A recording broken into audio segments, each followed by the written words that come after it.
এই দেশের টাকা লুট করা লোকগুলার এখন ধরা দিতাছি, মানে সরকারের গদিতে লাথি জ্বলব কি স্টুডেন্ট গো বাত্তি। চেক চেক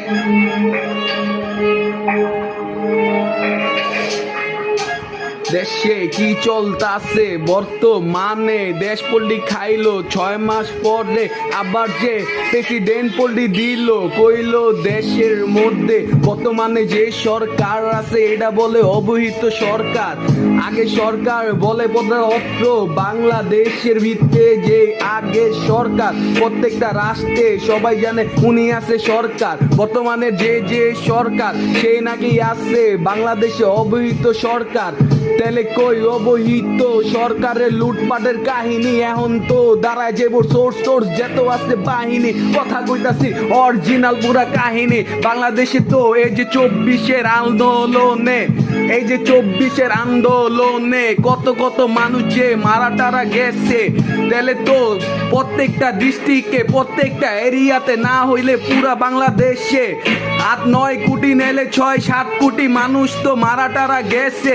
এত মানুষের লাশ কই গেছে? গুম হয়ে গেছে নাকি কবরই দিছে, নাকি বাপ মাই পাইছে, নাকি কই লয়ে গেছে কোনো খবরই নাই। আবার ছাত্র গোলা দিয়া আবার কইতাছে রাজনীতি করতে, অবরোধ অবরোধ অপদত্ত সরকার এই দেশেরই সরকার।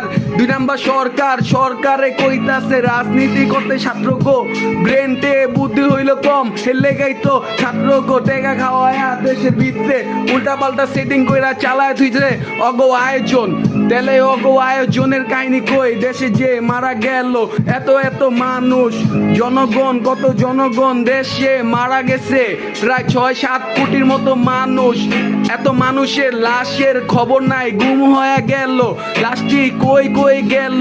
ডাক্তার রে কেন দেশের প্রধানমন্ত্রী দিল? এই যে ডাক্তার রে দিছে যে প্রধানমন্ত্রী, এই প্রধানমন্ত্রীর কারণে অনেক জায়গায় তো পয়রা যেতেছে সব পাবলিককে বারণে, কইরা যাইব আঙ্গদের স্মরণে।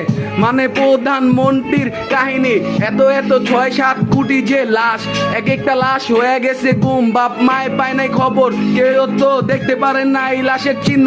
কই গেল বাঙালি গো? এত এত লাশ, গরিব দুঃখী মানুষ এগো হয়ে গেল সর্বনাশ। মানে একটা মানুষের 2টা চোখের দাম হইল 25-50 লাখ টাকা, 2টা কিডনির দাম হইল 25-50 লাখ টাকা, মানে 1 কোটি টাকা। এগুলা কত কোটি মানুষ গুম হইল, পাইলাম না যে দেখা। এত টাকা ওরা কামায়া দেশে দিছে কেসিনো, পোলা পাইন গো মাথা নষ্ট কইরা দিছে মাদক দিয়া পুরা দেশে নায়িকা কোন